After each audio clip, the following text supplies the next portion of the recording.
Partir en beauté, si possible, sur une dernière victoire. Mike Phillips et les Bayonnais n'ont qu'un objectif, battre Mont-de-Marsan pour terminer au classement devant Biarritz, leur meilleur ennemi.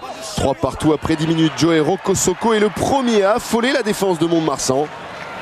Mike Phillips a bien suivi et sert dans le fermé Potteter qui volaille pour Mark Chisholm. L'Australien retrouve son ailier Marvin O'Connor qui s'arrache avant d'être repris à quelques centimètres de la ligne. Libération rapide pour Mike Phillips qui alerte David Roumieux. Personne ne peut stopper le Bayonnais qui marque le premier essai du match. Un très bel essai avec ici l'intervention du funambule Rokosoko et la conclusion du puissant talonneur. Bayonne alors mène 8-3.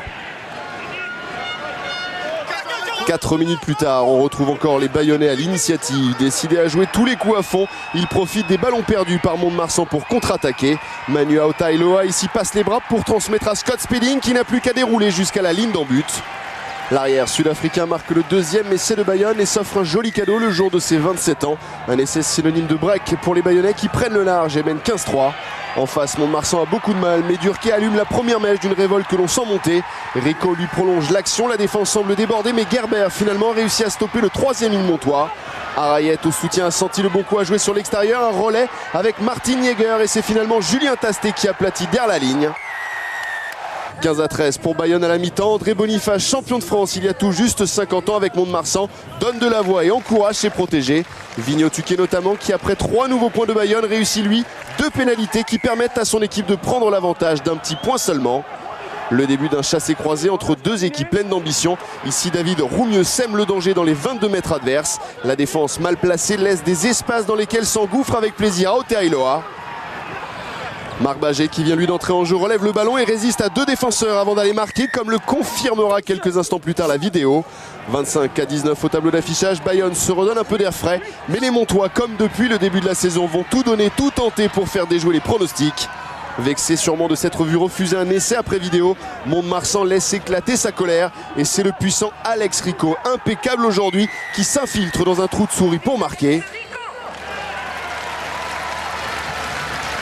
Mont-de-Marsan à force de courage reprend donc à nouveau l'avantage, mais Bayonne, souvent maladroit, est aussi capable de superbes coups d'éclat avec encore une fois Rokosoko. L'ancien All Black ici sert Spedding qui décale Marvin O'Connor, passeur décisif pour Rokosoko.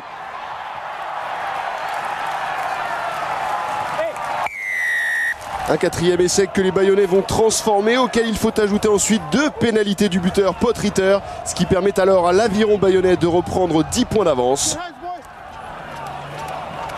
Les supporters bayonnais laissent éclater leur joie. L'aviron devrait l'emporter et donc conserver son avance sur Biarritz. Mais c'est sans compter sur le baroud d'honneur des Montois. Johan Durkee en toute fin de match inscrit le 4e essai de son équipe, le dernier de Mont-de-Marsan en top 14.